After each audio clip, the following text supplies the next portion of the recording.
Halo anak-anak cerdas, kembali lagi dengan Bu Novi. Pada kesempatan kali ini Ibu akan menjelaskan materi mengenai relasi dan fungsi. Tujuan pembelajaran kita hari ini, anak-anak diharapkan mampu untuk memahami mana relasi, mana fungsi, mana bukan fungsi. Kemudian anak-anak juga harus mampu menghitung nilai fungsi. Oke, untuk yang selanjutnya, anak-anak harus tahu dulu apa itu relasi. Nah, relasi itu adalah hubungan antara himpunan satu ke himpunan yang lainnya. Maksudnya, apa hubungan atau aturan yang cocok dari himpunan A ke himpunan B? Itu maksudnya. Jadi, untuk contohnya, misalkan ada himpunan A yang anggotanya 1, 2, 3, 4, dan 5. Dan ada himpunan B yang anggotanya 1, 4, 9, 16, dan 25. Sekarang pertanyaannya, apa relasi yang tepat untuk menghubungkan himpunan A ke himpunan B? Sekarang kita lihat saja anggota-anggotanya. Apa hubungan anggota A ke anggota B? Misalnya, 1, apa hubungannya dengan anggota yang ada di B? Oke. Hubungannya adalah 1 itu akar dari 1. 2 itu akar dari 4. 3 itu akar dari 9. 4 itu akar dari 16. 5 itu akar dari 25. Jadi, hubungan yang tepat untuk memasangkan anggota himpunan A dengan anggota himpunan B adalah akar dari. Jadi, relasi yang cocok atau relasi yang tepat untuk menghubungkan himpunan A dengan himpunan B adalah akar dari. Untuk yang selanjutnya, kita akan belajar mengenai bentuk penyajian fungsi. Yang pertama itu ada namanya diagram panah. Yang kedua, ada namanya diagram Kartesius. Dan yang ketiga, ada yang dinamakan himpunan pasangan berurutan. Jadi, Ibu langsung saja mulai dari yang nomor 1. Ingat ya, ini cara penyajian relasi. Cara penyajian relasi. Ada 3 tadi. Ibu akan menjelaskan yang nomor 1 dulu, yaitu diagram panah. Nah, seperti soal yang ada di samping Ibu, tentukan relasi yang menghubungkan himpunan P dan himpunan Q, di mana himpunan P anggotanya nama-nama orang, yaitu Rani, Dian, Ismi, dan Dila. Sedangkan himpunan B atau himpunan Q, anggota-anggotanya adalah jenis-jenis olahraga, yaitu bulu tangkis, basket, atletik, senam, dan tenis meja. Sekarang yang disuruh adalah bagaimana cara menyajikan himpunan tersebut atau relasi tersebut dengan cara diagram panah. Nah, ini caranya. Di sini kita buat dulu himpunan P dan himpunan Q. Kemudian, ingat dinamakan ya diagramnya. Ada namanya P dan Q. Serta apa relasi yang disuruh? Relasinya adalah menyukai. Misalkan, Rani menyukai bulu tangkis, Rani menyukai basket, Dian menyukai basket, dan seterusnya. Sehingga didapatlah seperti ini diagram panahnya. Ingat ya, diagram panahnya itu kalian harus menghubungkan dengan tanda panah. Seperti itu yang dinamakan diagram panah. Yang kedua, ada cara penyajian himpunan dengan diagram Kartesius. Nah, cara ini biasanya kita menggunakan bidang koordinat Kartesius dan sumbu koordinatnya. Masih pada contoh yang sama, himpunan P tadi nama-nama orang dan himpunan Q adalah jenis-jenis olahraga. Sekarang hanya saja cara penyajiannya saja yang berbeda. Seperti ini. Nah, di sini yang mendatar itu atau di sumbu X itu adalah anggota dari himpunan P-nya. Dan yang di mendatar itu, yang di tegak lurus maksud Ibu, yang di tegak lurus atau sumbu Y-nya itu adalah anggota Q-nya. Jangan sampai kebalik. Nah, sekarang kita bisa menghubungkan. Misalkan seperti tadi yang sudah Ibu jelaskan, Rani menyukai bulu tangkis. Ingat ya, relasinya menyukai. Rani menyukai bulu tangkis. Jadi kita hubungkan Rani dan bulu tangkis, kemudian diberikan noktah atau titik. Rani juga menyukai basket. Sama juga kita hubungkan Rani dengan basket, kemudian kita isi tanda titik atau noktahnya. Dan Dian menyukai basket dan atletik. Juga sama kita hubungkan seperti yang ada di sini. Yang ketiga, ada cara penyajian himpunan dengan himpunan pasangan berurutan. Masih dengan cara yang sama. Nah, kalian masih ingat tadi relasinya apa? Ya, relasinya menyukai. Rani menyukai bulu tangkis dan basket. Dian menyukai basket dan atletik. Ismi menyukai senam. Dila menyukai basket. Dan Dila juga menyukai tenis meja. Jadi, himpunan pasangan berurutan ditulis dengan awalnya menggunakan kurung korawa. Harus ya, karena himpunan selalu diawali dengan kurung korawa. Kemudian, pasangan-pasangannya itu seperti yang tadi, Rani menyukai basket. Atau bisa kita tulis Rani, basket. Dan Rani, bulu tangkis. Dan begitu pun seterusnya. Nah, itulah yang dinamakan relasi. Jadi, ingat ya, relasi itu adalah hubungan atau aturan yang menghubungkan himpunan satu ke himpunan yang lainnya. Jadi ingat, kata kuncinya adalah hubungan atau aturan antar dua himpunan. Jangan sampai keliru. Kemudian, sekarang kita lanjut ke fungsi atau pemetaan. Nah, sebelum lanjut, kalian harus tahu dulu apa itu pengertian fungsi atau pemetaan.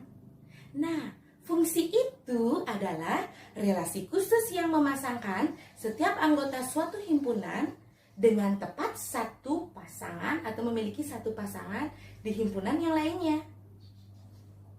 Itu ya. Jadi, relasi khusus yang memasangkan himpunan satu dengan himpunan lainnya, di mana pasangannya harus satu. Nah, ciri-ciri dari suatu fungsi ada dua, atau syaratnya ada dua. Yang pertama, setiap anggota yang ada di daerah asal, semuanya harus memiliki pasangan. Ingat ya, anggota di daerah asal, semua memiliki pasangan. Dan yang kedua, pasangannya haruslah satu. Nggak boleh dua, nggak boleh tiga, bahkan lebih. Ingat ya, ada dua syarat fungsinya. Nah, sekarang Ibu akan menjelaskan dulu mana yang dinamakan domain, kodomain, dan ring. Nah, kalian harus tahu dulu. Domain itu disebut juga dengan daerah asal. Seperti ini. Dan ring atau kodomain itu disebut juga dengan daerah kawan. Serta ring itu disebut dengan daerah hasil. Biar kalian lebih memahami, kita lanjut saja ke contohnya. Nah, di sini ada dua himpunan ya. Misalkan ada himpunan P dan Q. Di mana himpunan P itu anggotanya 1, 2, 3, 4, dan 5. Dan himpunan Q itu anggotanya 2, 4, 6, 8, 10, dan 12. Nah, yang mana yang dinamakan domain, kodomain, dan ring? Nah, yang dinamakan kodomain itu atau daerah asal adalah 1, 2, 3, 4, dan 5. Jadi itulah domainnya.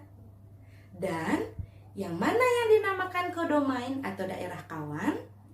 2, 4, 6, 8, dan 10 dan 12. Itu yang dinamakan kodomain. Nah, yang ringnya yang mana ya? Ringnya itu yang memiliki pasangan di kodomain. Kita lihat di kodomainnya, siapa yang memiliki pasangan? Ada 2, 4, 6, 8, dan 10. Hanya itu saja.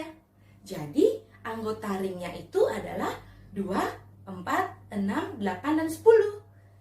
Nah, kenapa 12-nya tidak ya? Karena 12-nya tidak memiliki pasangan. Jadi dia bukanlah ring. Sampai sana sudah paham? Kita lanjut saja ke contoh fungsi dan bukan fungsi. Nah, di sini sudah ada 4 contohnya ya yang akan Ibu jelaskan. Kita awali dari contoh yang A. Nah, kalian silakan lihat yang A dulu. Dan Ibu ingatkan kembali ada 2 syarat fungsi. Yang pertama, semua anggota domain memiliki pasangan. Dan yang kedua, pasangannya haruslah 1. Kita lihat yang nomor A. Domainnya yang mana?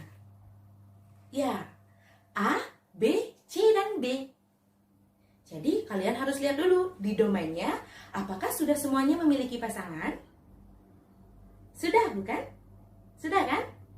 Nah, karena di domain sudah semua memiliki pasangan, berarti syarat 1 sudah terpenuhi. Kita cek syarat yang kedua. Syarat yang kedua itu pasangannya haruslah 1. Coba kita cek. A, apakah sudah memiliki 1 pasangan? Sudah ya. P, pasangannya. B, apakah sudah memiliki 1 pasangan? Sudah kan? P, hanya 1 dia memiliki pasangan. C, sudah memiliki 1 pasangan? Sudah, yaitu Q. D, sudah memiliki 1 pasangan, yaitu R. Jadi, yang nomor A itu anggota domainnya sudah semua memiliki pasangan dan pasangannya juga 1.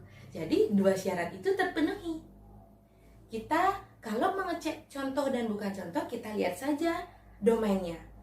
Kodomainnya kita hiraukan dulu.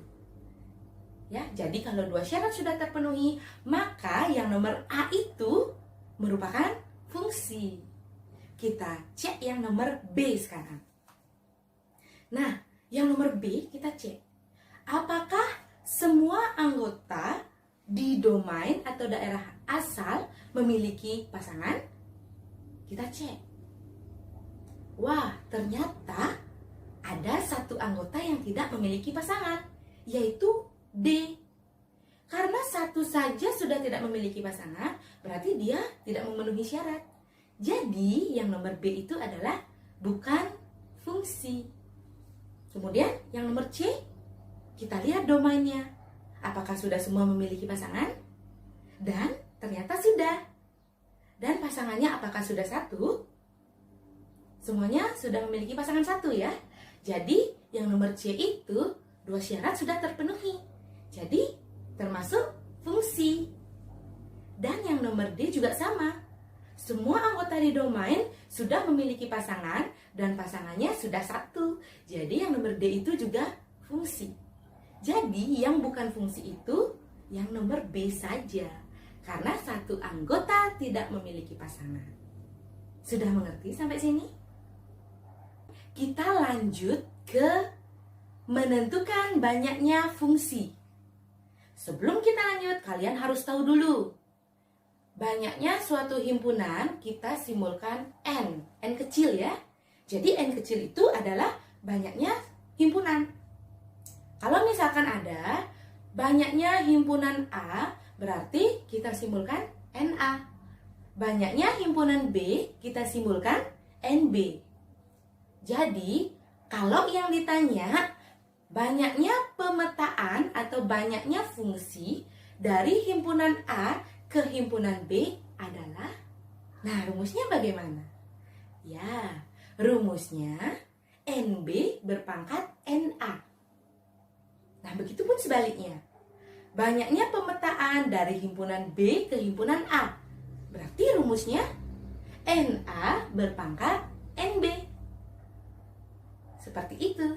Jadi, langsung saja ke contoh. Tentukanlah banyak himpunan A ke B, di mana himpunan A diketahui seperti ini, 1, 2, 3, dan himpunan B diketahui seperti ini. Yang cara yang pertama, kita cari dulu NA-nya.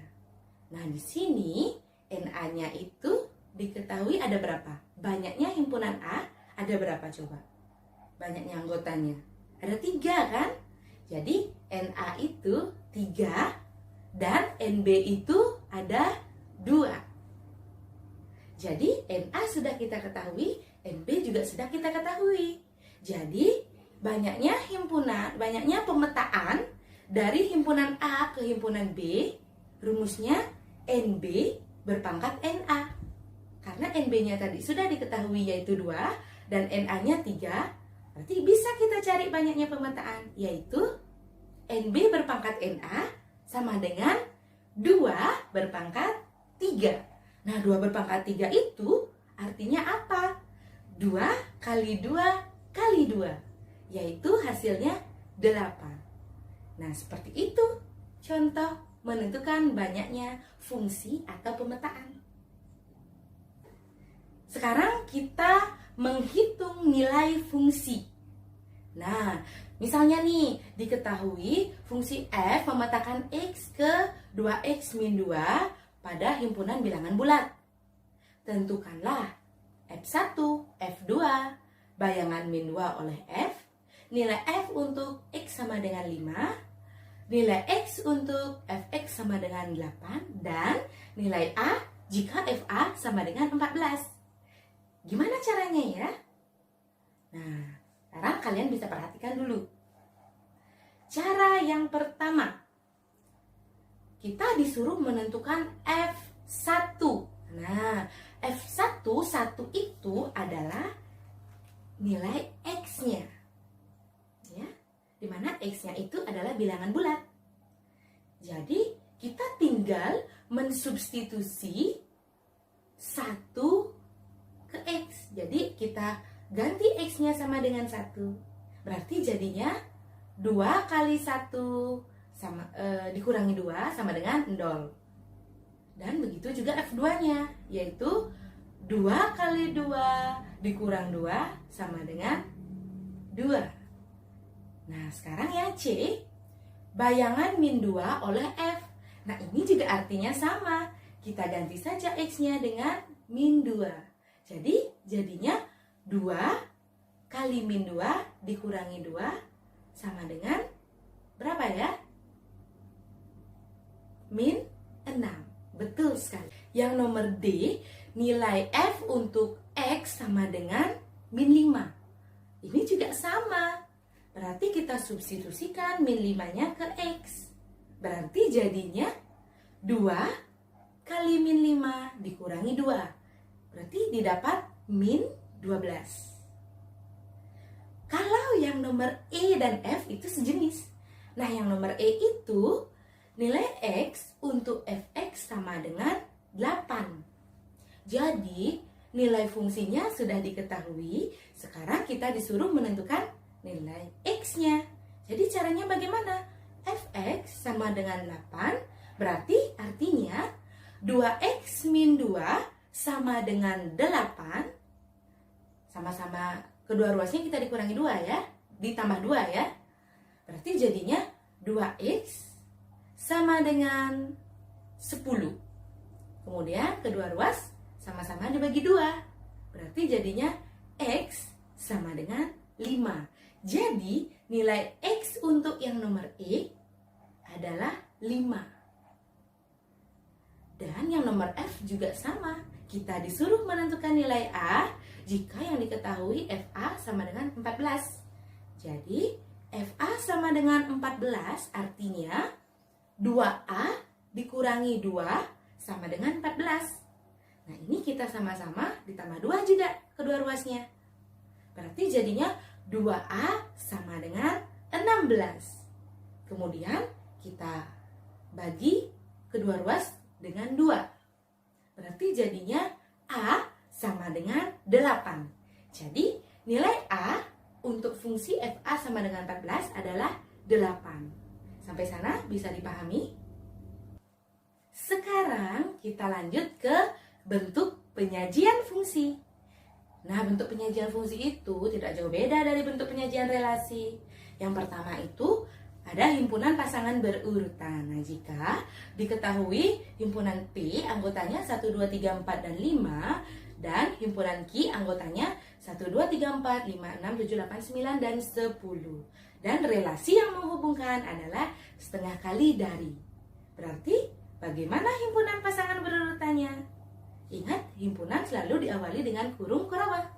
Jadi seperti ini. 1,2 artinya 1,5 kali dari 2. 2,4, 2,5 kali dari 4. Dan seterusnya.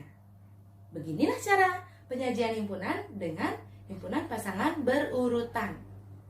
Dan yang kedua, diagram panah. Nah, diagram panah itu juga sama dengan relasi. Kita buat dulu dua himpunan menjadi bentuk seperti ini. Kemudian kita berikan tanda panahnya. Di mana tanda panahnya yang cocok sesuai dengan relasi yang menghubungkan. Jadi kita berikan tanda panah dari 1 ke 2, 2 ke 4, 3 ke 6, 4 ke 8, 5 ke 10. Jadi ingat ya, isikan tanda panah dan ingat namai kedua himpunannya juga. Lanjut, yang ketiga itu cara penyajian fungsinya ada tabel. Masih di contoh yang sama, jadi kalau dengan cara tabel ada X dan ada Y. Nah, Y itu sama dengan Fx. Jadi, X-nya itu adalah anggota dari domain, yaitu 1, 2, 3, 4, dan 5. Y atau Fx-nya itu adalah ringnya atau daerah hasilnya. Jadi, daerah hasilnya itu adalah 2, 4, 6, 8, dan 10. Sesuai dengan relasinya tadi ya. 1,5 kali dari 2, 2,5 kali dari 4, dan seterusnya. Jadi ringnya itu adalah 2, 4, 6, 8, dan 10. Maka seperti inilah bentuk penyajian dengan cara tabel. Dan yang terakhir adalah dengan grafik. Nah, kalau di relasi tadi dengan diagram kartesius, nah ini sebenarnya sama cara grafiknya ya. Masih dengan contoh yang sama. Di sini ada bidang koordinat kartesius dan sumbu koordinatnya. Ingat, yang mendatar atau sumbu X-nya adalah anggota domain, yang tegak lurus atau sumbu Y-nya adalah anggota kodomain. Jadi kita tinggal pasangkan saja. 1 pasangkan dengan 2, kita beri nokta. 2 pasangkan dengan 4, kita beri nokta, dan seterusnya. Kemudian kita dapatkanlah grafiknya. Garis, kita bisa tarik suatu garis ketika kita sudah menghubungkan semuanya. Nah, itulah bentuk penyajian fungsi. Lanjut, kita ke korespondensi satu-satu. Nah, sebelumnya kalian harus tahu korespondensi satu-satu dan syaratnya itu apa. Korespondensi satu-satu itu adalah relasi khusus yang memetakan setiap anggota A ke anggota B ataupun sebaliknya. Relasi khusus yang memetakan setiap anggota B ke anggota himpunan A, ya. Jadi, apa syaratnya? Korespondensi satu-satu. Syaratnya yang pertama, anggota himpunan A dan anggota himpunan B itu banyaknya harus sama. Misalkan, himpunan P banyak anggotanya ada 5. Berarti himpunan Q-nya juga harus ada 5. Nggak boleh. Misalnya anggota P-nya 5, anggota Q-nya 4, itu nggak boleh. Jadi syarat yang pertama, banyak anggota dari dua himpunan haruslah sama. Dan cara menghitung banyaknya korespondensi satu-satu dari dua himpunan adalah N faktorial, di mana N-nya itu adalah banyaknya anggota suatu himpunan. Baik, untuk contoh dari korespondensi satu-satu seperti ini. Nah, himpunan P dan himpunan Q, sekarang kita cari dulu. Banyaknya anggota P dan banyaknya anggota Q berapa? Harus sama ya. Banyaknya ada 5. NP 5, NQ juga 5. Jadi syarat pertama sudah terpenuhi. Sekarang, kalau disuruh mencari banyaknya korespondensi satu-satu dari dua himpunan tersebut adalah, ingat, n faktorial. Jadi, 5 faktorial. Nah, faktorial itu adalah perkalian yang menurun. Jadi, artinya 5 kali 4 kali 3 kali 2 kali 1. Jadi, berapa hasilnya ya? 120, benar sekali. Nah, sekian dulu pemaparan dari Ibu mengenai relasi dan fungsi. Semoga kalian bisa memahami apa yang sudah Ibu jelaskan tadi.